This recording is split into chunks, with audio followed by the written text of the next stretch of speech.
Today we will be talking about a creature from a game which I've had on the back burner for years, Subnautica, an amazing game about the exploration of an oceanic alien planet known as 4546b. Welcome to a new episode of A Hunter's Field Notes.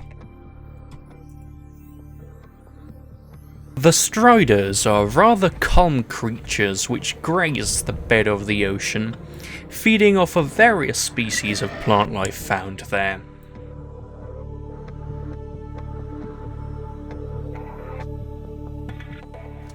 They can consistently be found travelling in herds at two specific locations within the ocean of 4546b. One of which is named directly after these majestic creatures. They're rather easy to recognise, with a very distinctive silhouette. At first glance, they'll appear to have 3 legs, although technically speaking, they're bipedal. Their front leg is actually an elongated snout, which they use to feed on the plant life which grows on the bed of the sea, as mentioned earlier. They will continue to feed at any given area until completely depleting the resources available, before moving on along the seabed. The treaders can be seen as the elephants of the ocean, sharing many similarities, ranging from their physical features to their behaviour.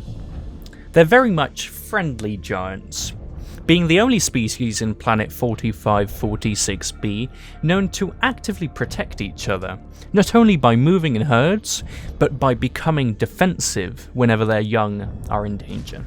Otherwise, these creatures are completely harmless. If the sea treaders sense that their young are in danger, or something could potentially be compromising their main source of food, they will defend their territory.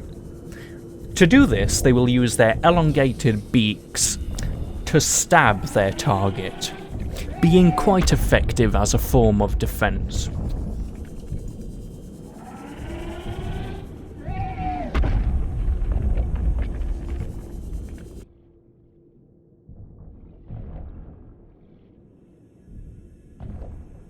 One of the similarities that they share with elephants is their impressive ability to communicate, not just through low-frequency sound, and through chemicals they produce, but through some unknown form of information transmission.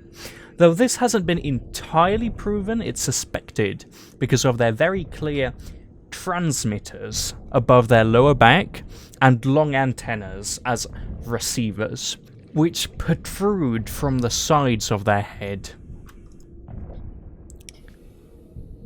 Their receivers and transmitters are clearly connected. I suspect they're used as a form of stealth communication to avoid disturbing some of the few larger creatures capable of harming them. Speaking of which, one of their important characteristics is their large shell, covering the majority of their body and their vital organs, making an attack from potential predators much more difficult, since the only creatures actually able to harm them are always found at the depths at least slightly higher than those that the striders inhabit. Simple yet effective.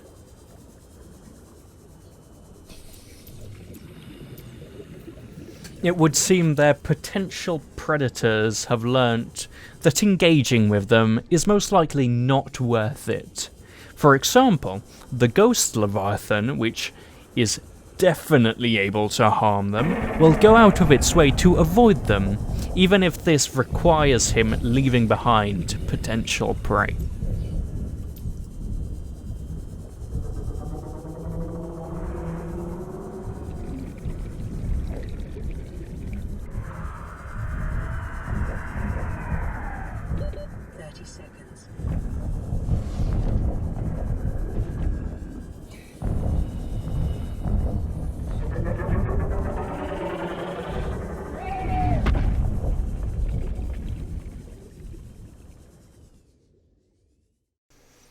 I chose to talk about the Treaders because I think there's something very magical and friendly about their group presence, and I just really like them on the whole.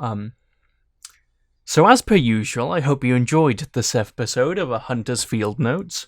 It would be greatly appreciated if you left a like, and if you're new here, please subscribe if you enjoy this sort of content. There will be more coming for sure, and there will most likely also be more about Subnautica. So, thank you for joining and watching, and have a good day.